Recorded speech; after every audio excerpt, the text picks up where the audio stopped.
नमस्कार, नेरळमध्ये आपल्या सर्वांचं स्वागत आहे. आम्ही या ठिकाणी श्रीमान ॲडव्होकेट चंद्रशेखर बरेठिया यांची मुलाखत घेण्यासाठी आलो आहे.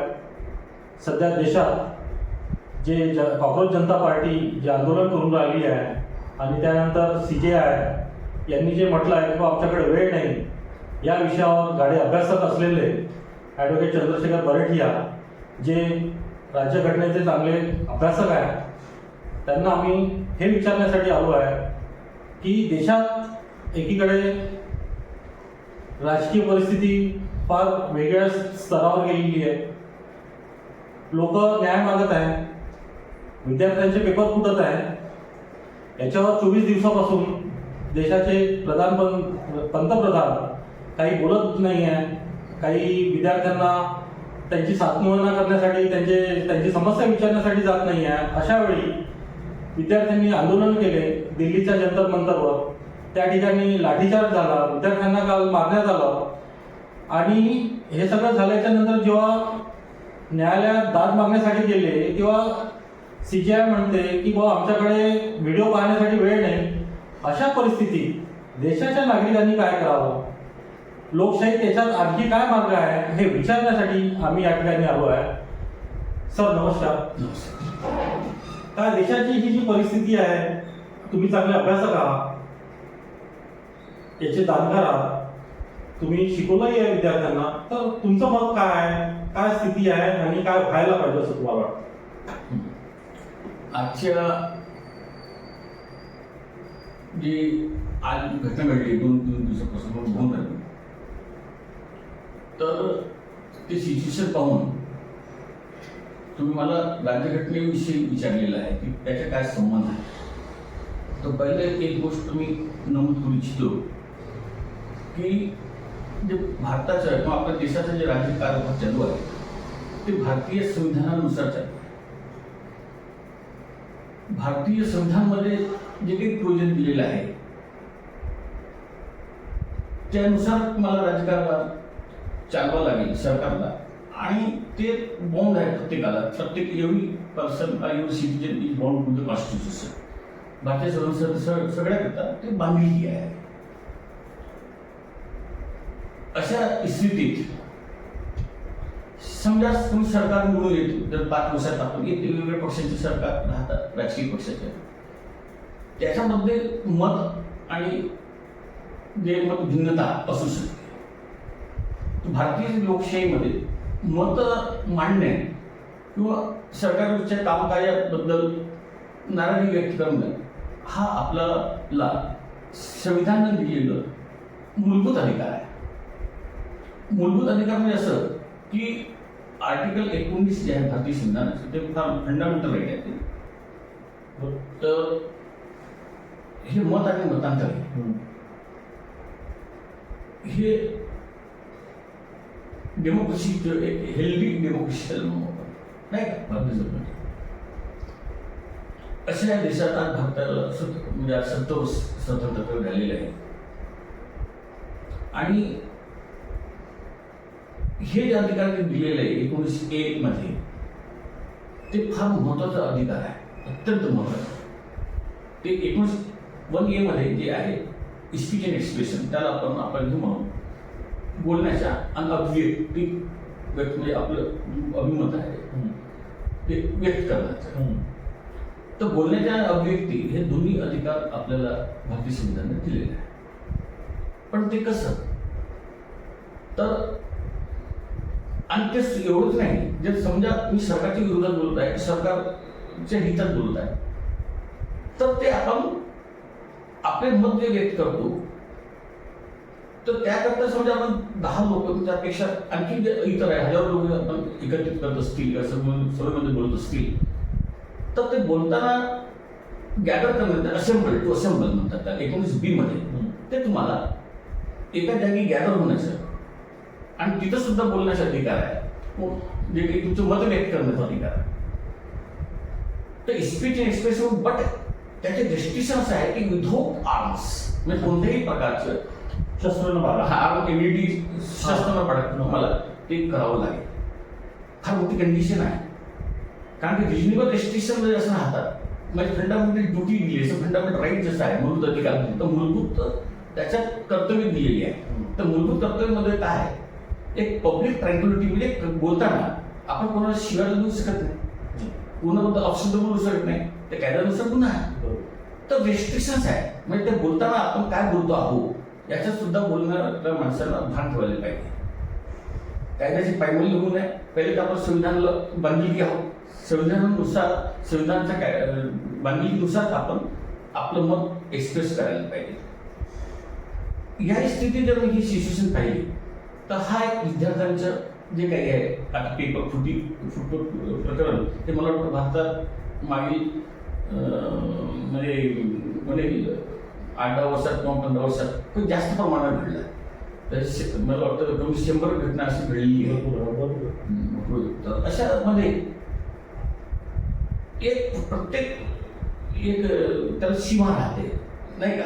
तर त्यामध्ये लाखो करोडो विद्यार्थ्यांचं जे कॅरियर आहे त्याच्यावर डिपेंड राहते. एक परीक्षा तो देतो, मेहनत करतो, मग 12वीची असो, 82 नंतर कॉम्पिटिटिव्ह परीक्षा असो, ISC असो, SSCची असो किंवा नीट असो, आणि अनेक परीक्षा आपल्याला होतात, MPSC असो, UPSC असो. या परीक्षेमध्ये एक बँकिंग असो, तर यामध्ये खूप मेहनत करून एक स्वप्न राहते विद्यार्थ्याचं, आणि तो तिथं परीक्षा द्यायला. त्यामध्ये काही कमी जास्त घडलं आणि पुन्हा परीक्षा घेण्याची वेळ आली तर मग तो निराश होतो. कारण की तो एकदाच तो जास्त आपल्या स्वतःला पणायला लावतोय की बाबा मी याच्यात आता मला निश्चित यश मिळेल, आणि मग दुसऱ्या यामध्ये पुन्हा मला चान्स मिळाला, त्यामध्ये तेवढं मी मग तोपर्यंत जाऊ शकेल का नाही, जे मार्क्स मला पाहिजे कटाव ते पण देऊ शकणार नाही, त्याचे ते कॉन्फिडन्स लूज होते. तर एक सामान्य अशी प्रक्रिया आहे की सायकोलॉजी दृष्टिकोनातून तो विद्यार्थी निराश होतो. म्हणून अशा सरकारकडून परीक्षा घेणारे जे एजन्सी राहतात तर सरकार रिस्पॉन्सिबल करते. तर सरकारकडून होऊ नये हे लोकांच्या अपेक्षा खूप राहतात. एखादी क्वचित घटना घडू शकते on the part of government, पण नेहमी घडत असेल आणि सरकार त्याची दखल घेत नसेल किंवा कोर्ट सुद्धा दखल घेत नसेल तर हे थोडंसं जास्त होते असं मला वाटते. तर असे याच्यात समजा एक व्यक्ती जसं सोनम वांगचूकचे नाव आपण ऐकलं आहे, तो अराजकीय आहे, राजकीय माणूस तर नाही आहे मला वाटतं, आणि मला वाटतं मॅजिक एसिस अवॉर्ड सुद्धा त्याला मिळालेला आहे. सोशल ऍक्टिव्हिस्ट आहे. एक मुलगा अलीकडे तो फॉरेनर शिकवतो अमेरिकेला, दिप्के, अभिजित दिप्के. तर हे जे लोक नॉन पॉलिटिकल माइंडचे लोक आहेत, त्यांनी आपलं जे अभिमत आहे ते दिलं आहे, आणि ते सुद्धा मग समोर याकरता आले आणि त्यांनी सुद्धा हा प्रश्न मांडला आपल्या पद्धतीने जे काही म्हणण्याच्या होता. आणि ते मांडण्याकरता ते मग ते असेंबल झाले त्यांनी जंतर मंतरवर. आता असेंबल झाले तर त्यानंतर मग त्यांनी आपलं जे एक्सप्रेशन काही दिलं असेल सरकारविरुद्ध की जे काही ज्याच्यात लेखून आहे on the part of government, तर त्याकरता जे मिनिस्ट्री आहे त्याच्या अधिकारावर कारवाई झाली पाहिजे. पुन्हा असं होऊ नये, सिस्टीममध्ये चेंज झाले पाहिजे. आणि त्याच्यासोबत समजा त्याच्या अकाउंटेबिलिटी कोणाकडे राहील तर सरकारची अकाउंटेबिलिटी आहे, ते साहजिक होतं. तर अकाउंटेबिलिटी एकलं पाहिजे तर शिक्षण मंत्री आहे त्यांना आपण देऊन दिलं पाहिजे. हे खूप मोठी जसं डिमांड नव्हती, एक साधी डिमांड आहे ते, आणि सरकारची अकाउंटेबिलिटी आहे. हू इज रिस्पॉन्सिबल फॉर दिस? जबाबदारी तर कोणाला घ्यावं लागेल ना. मग एकदा मी तुम्ही आता 100चं पेपर प्रकरण नेहमी तर तसं याच्यात त्यांनी ते दखल सरकारनं इमिजिएट घ्यायला पाहिजे. मला तर वाटतं की इमिजिएट सुरू घेतली असती किंवा ते बसले होते तेव्हा असेंबल झाले होते नंतर, तर लगेच दुसऱ्या दिवशी त्यांना ऑफर केलं असतं की बरं तुमचं काय म्हणणं आहे.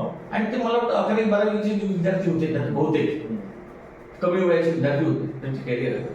तर आपण निश्चित मला असं वाटतं, कारण की त्या नीटची परीक्षा जे घडलं गंभीर रिजेक्ट झाली, रद्द करण्यात आली, त्याच्यानंतर मला वाटतं 25 ते 26 असं आत्महत्यावर सुद्धा घडले आहे. हे पेपर वाचलं. एवढं मोठ्या प्रमाणात मला वाटतं पहिली घटना आहे. आणि अशा याच्यात त्याचं गांभीर्य काय आहे जे सरकारने काही हिशोबाने दखल द्यायला घेतली पाहिजे ती घेतली नाही. म्हणून हे जे असोसिएशन आहे दोन्ही जे अराजकीय जे फॅसिलिटी आहे ते दोन्ही सोबत आले, आणि त्याच्या राजकीय कोणतं कोणाचं हेतू नव्हतं. असे याची निश्चित सरकारने त्याच्यात इंटरफेअर करायला पाहिजे होतं आणि दखल घेऊन ते सॉर्ट आउट करायला पाहिजे होतं त्याच्याशी चर्चा करून. पण ते सर्व त्यांनी घडू दिलं, होऊ दिलं, त्यांची परीक्षा पाहिली, म्हणजे किती दिवस, 24 दिवस ते तर त्याला एक सीमा असते कोणती, जसं मी म्हणजे तो करेल. आता ते विद्यार्थी आहे, तर ते आलेले होते आणि बसले दिवस झाले, तर ते हो, तर त्याची एक सीमा आहे. तर एक तर ते विद्यार्थी आहे, ते आंदोलनामध्ये निश्चित त्यांना इंटरेस्ट नसतो. पहिली गोष्ट मी म्हणेन, ते वय नसते त्यांच्या आंदोलनात, त्यांच्या कॅरियरचं गांभीर्य राहते आणि त्यांना त्यांच्या मागे त्यांचे कोण राजकीय हेतूही नाही, हे स्पष्ट आहे. हे दोन्ही नसताना जे काही दखल घ्यायला पाहिजे सरकारने ते दखल वेळेवर घेतली नाही आणि त्याच्यामुळे त्यांचं पेशन्स जे संयम होतं ते विद्यार्थ्यांचा सुटला. त्यानंतरही त्यांनी असं कोणतं आंदोलन केलं नाही. मला वाटतं की ज्याच्यामुळे शस्त्र अस्त्राचा उपयोग केला असेल, सरकारला शिवी घातली असेल, असं काही तर केलं नाही. असं मला सगळं माहित आहे. मग चिघळलं कसं? तर मग चिघळण्याचं कारण असं आहे की हे सुद्धा एक सोनं वाहतूकला उचलल्याच्या नंतर ते थोडंसं गेले, मग त्यांना हॉस्पिटलाइज करण्यात आलं. मग ते त्याच्या कंटिन्युटी आंदोलनाची डिटेल घेतली. पण हे सगळं असताना हे सुद्धा एक आम्ही पेपरमध्ये वाचलं की ते ट्रक वगैरे गोटे घेऊन ते दगड घेऊन ट्रक होतं. मग तो आला कसं एवढं मैदानात, एवढी हायली सिक्युरिटी असल्यानंतर आलं कसं? आणि जे काही ड्रेसचे पोलीस तो ओळखायला येतात, सिव्हिल ड्रेस मध्ये काही गोटे मारून राहिले. तर हे त्याचे हेतू काही एंटी सोशल एलिमेंट जे घुसले त्याच्यावर सरकारचं लाईन ऑर्डरनुसार कंट्रोल होता का? नव्हता. जर असतं तर ट्रक आलं नसतं. गोटे मारणारे कोण आहे त्याचं आयडेंटिफिकेशन करायला पाहिजे होतं आणि त्यांना प्रिव्हेंटिव्ह मेजर म्हणून त्यांना थांबवलं पाहिजे होतं. त्याचं काही होतं का? काहीच नाही. तुम्ही बघा, म्हणजे असं तर आहे की पहिले त्याला एक उपशमन म्हणतो आपण त्याला. चर्चा ती सुरू होती का ते सर्व पूर्वनियोजित ठरवलेलं आहे अशी ती चर्चा आता समोर आली. आणि त्याच्यानंतर एकदा ते जे आपण प्रोक केलं, उसळलं, तर आपण साधारण गोटे मारतो मुलं घाबरतील. घाबरले ते ऑटोमॅटिक लाठीचार्ज आलं, त्याने आपण लाठीचार्ज केलं. परंतु लाठीचार्ज करताना त्यांनी थोडंसं हे सुद्धा थोडंसं सांभाळलं पाहिजे की ते विद्यार्थी आहे, महिला आहे, मुली आहेत. आणि अशा याच्यात समजा आपण लोकांना मारलं विदाउट आर्म्स, म्हणजे ते कायदा ना फंडामेंटल राईट आहे, विदाउट आर्म्स असं झालं. मी पुन्हा सांगतो. तर मग विथ आर्म कोण आहे? तर आर्म तर त्यांच्या सरकार एवढंच आर्म आहे. तर मग आर्मचा गैरफायदा त्यांनी की सरकारने घेतलं तर नाही की आपल्याकडे पोलीस आहे, शक्ती आहे, मग हे शक्तीचा गैरवापर करा. घेतला असतो लाठीचार्ज असं लोकांचं. मग त्यामुळे असं होऊ नये, कारण की त्यामध्ये कित्येक मुलांचे जे आहे नुकसान असं झालं आहे की त्यांना इंजुरी झाली, हातपाय तुटले, बेहोश झाले. त्याच्यानंतर मला वाटतं काल एक मुलीची मरण पावली की दुखाची. मला वाटतं स्वतंत्र भारतात असं घडलं नाही. तर असं जे घटना घडल्या आहेत तर निश्चित ही घटना चांगली नाही दिशा करता. हे अराजकतेची हे जी स्थिती कोणी निर्माण केली त्याच्यावर मला जास्त बोलणार नाही, ते समजू शकते. आणि अशा हे करताना त्या उपरीती अजूनही त्यांची एक जी डिमांड आहे की त्यांनी राजीनामा द्यायला पाहिजे किंवा याची चर्चा झाली पाहिजे. तर मग अशा याच्यात काय होते की तर कोणी घेत नसेल अराजकीय, तुम्ही फक्त हे करा. आता त्यांचे कित्येक दिवस चाललं शेतकरी आंदोलन, त्यांच्या शांतता माहिती होतं. तर एवढं दिवस पण वाट पाहून घ्यायचं. तर हे राजकीय नाही, अराजकीय एक जे लोक आहे ते असेंबल होतात, कोणत्या पार्टीचे नाही, कोणत्या तर सगळं असताना हे सहज होतं की पंतप्रधान म्हणून कोणती व्यक्ती असेल तो पालक आहे देशाचा आणि त्यांनी त्याच्यात गांभीर्य घेतलं पाहिजे. ते गांभीर्य नसल्यामुळे सरकारकडून कोणती असं ऍक्शन दिली नाही ज्याच्यामुळे त्याच्याकडे तोडगा पण काढू शकतो. त्याच्याकडे कोणतीही ऍक्टिव्हिटी दिसली नाही. गांभीर्य घेतलं नाही हा भाग वेगळा. पण जे काल परवाचे मारहाण झाली विद्यार्थ्यांना त्याच्यासाठी जे न्यायालयात गेले होते तेव्हा सीजेआयने म्हटलं की मला व्हिडिओ पाहायचे नाही, करेक्ट, माझ्याकडे वेळ नाही. आता होते काय की समजा एक्झिक्युटिव्ह मध्ये जुडिस 3 विंग राहतात आपल्याकडे. एक एक्झिक्युटिव्ह, लेजिस्लेटिव्ह आणि ज्युडिशियल. आता काय होतं की ज्युडिशियल हे न्याय प्रणाली, लेजिस्लेचर हा जो राहतो तो कायदा पास करतो. आता कायदा पास केल्यानंतर त्याला हाऊ टू इम्प्लिमेंट, त्याला अंमलमध्ये कसं आणायचं ते एक्झिक्युटिव्ह करतो. मग तो तहसीलदार पासून असं तो प्राईम मिनिस्टर पर्यंत तो एक्झिक्युटिव्हचा माणूस आहे. त्यांचं काम ते कायद्याचं अंमलबजावणी करणार. हे दोन्ही समजा काहीतरी कमी आहे यांच्यात, गडबड करतात. समजा हा कायदा अंमलबजावणी करत नाही, मिसयूज करतो पॉवरचा, एब्यूज करतो. किंवा कायदा बनवताना तुम्ही कायद्याबरोबर कॉन्स्टिट्यूशन बनवत नाही, तर तेच दोन्ही असे प्रकरण आपण आर्टिकल 226 मध्ये हायकोर्ट पिटिशन कोणत्याही भारताच्या सिटीजनला आणते आणि 232 मध्ये आपण 32 मध्ये आपण सुप्रीम कोर्टात जातो. हे सगळं आपल्याला हे व्यवस्था आहे हे आपल्या संविधानाने दिलेलीच आहे. म्हणजे संविधान एवढं पद्धतशीर आहे की संविधानामुळे सगळं प्रोव्हिजन आहे. परंतु संविधान कसं चालवायचं हे जो माणूस निवडून देतात हे ठरवतात. तर त्याची जी नियत आहे ते चांगली असली पाहिजे हे माझं म्हणणं आहे. तर नियत चांगली असेल. डॉक्टर आंबेडकर सुद्धा याच्यावर बोलले होते की संविधान तर आम्ही लिहिलेली आहे, परंतु हे संविधानाचा वापर तुम्ही कसं करता ते वापर करण्यावर निर्भर आहे. हे लक्षात ठेवा. हे फार महत्वाचं. कॉन्स्टिट्युशनल एक्सपर्ट ते तर कॉन्स्टिट्युशनचे हे होते, फादर होते. त्यांचं सुद्धा त्या पार्लिमेंटमध्ये असे स्टेटमेंट त्यांना दिलं होतं. त्याचा वापर कसं करतात. तर कुठं काही तिथं आम्ही कमी तर नाही करू राहिलो वापर करताना. समजा मी वापर केला, दोघांनी गडबड केली समजा कार्यकर्तीनं किंवा लेजिस्लेचर जो कायदा बनवतो, दोघांनी समजा गडबड केली आणि मला संविधान मला ज्युडिशियल म्हणजे हायकोर्ट सुप्रीम कोर्ट जाण्याचा अधिकार आहे. ते गेले त्याप्रमाणे की कुठेतरी मिसयूज दिसून झालं, अन्याय केलेला आहे सरकारनं. जे काही गृह खात्याकडून जे आदेश मिळाले लाईन ऑर्डरच्या नावाखाली, तर त्यांना त्यांच्यावरती आक्रमण केलं. तर याच्यात निश्चित ज्युडिशियल न्यायप्रणालीने किंवा कोर्टानं याची दखल घ्यावी. हे संविधानानुसार ते लोक गेले, परंतु त्यांच्याकडून जे सीबीआय जसं उच्च सुरक्षा पद आहे त्यांच्याकडून निश्चित अपेक्षा होती की ते त्याची दखल घेतली, काही डायरेक्शन देतील. झालं उलटच. तिथं मला म्हणाल की मी माझ्या वेळ नाही, आता वेळ नाही आहे, वेळ पाहिजे वेळ नाही. वकील म्हणतो 3 मिनिटाची पाहून 1 मिनिट तरी म्हणतो 3 वेळ नाही आहे. आता काय करावं. आता ही जी सिस्टीम आहे हे संविधानात पद्धतशीर आहे. दखल घेणं त्यांचं सीबीआय किंवा यांचं काम आहे, कर्तव्य आहे. नाही घेतली ते म्हणतात मला वेळ नाही. तर मग एवढं तुम्ही दिवसभर वर्किंग करता, आपण कोर्ट प्रोसिडिंग चालते 3 मिनिटं समजा असं आंदोलन गंभीर जे इश्यू झालेला आहे आपल्या देशात, ते याच्यात न्यायाधीशांनी एवढं द्यायला पाहिजे. कारण की खूप मोठ्या अपेक्षा असतात. जसं मनमानी करतात कार्यकारी आणि आपले लागलेकर म्हणजे राज्यघटना बनवते, कायदा जो बनवते, तर कायदा मंडळ आणि हे दोन्ही जेव्हा गडबड करतात अशा वेळेस तो अटॅक करतो. तो माझ्या खंडानंतर राईट आहे असं नाही, तो माझा मूलभूत अधिकार आहे. आणि तो सिटीने जातो आणि तो म्हणतात की हमारे पास समय नाही. तर मग आता कोणती रेमेडी आहे की जी उरलेली आहे आपल्याकडे उपाय की आपण आता चौथा तर कोणी स्तंभ आहेच नाही. चौथा जी स्तंभ आहे ज्याला आपण पत्रकारिता वगैरे म्हणतो, त्याची अशी अवस्था त्याची काय व्यवस्था पण भारताला माहित आहे, सगळ्यावर कमांड आहे. असे स्थितीत मग निराशाजनक स्थिती मला वाटतं भारतात निर्माण झाली आहे.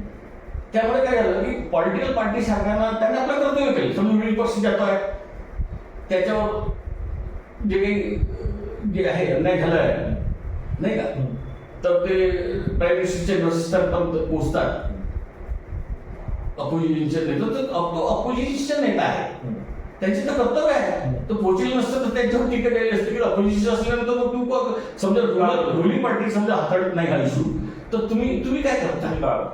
तर त्या पार्लमेंटमध्ये ते योग्य हाताळून राहिले आणि बाहेर सुद्धा हाताळून राहिले, तिथपर्यंत गेले, त्यांनी उचलून फेकून दिला.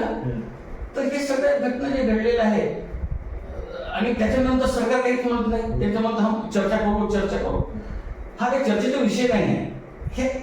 हे डेफिनेटली ऍक्शन घ्यायचा विषय आहे. इथे चर्चेचा विषय आहेच नाही, कारण की फार गंभीर.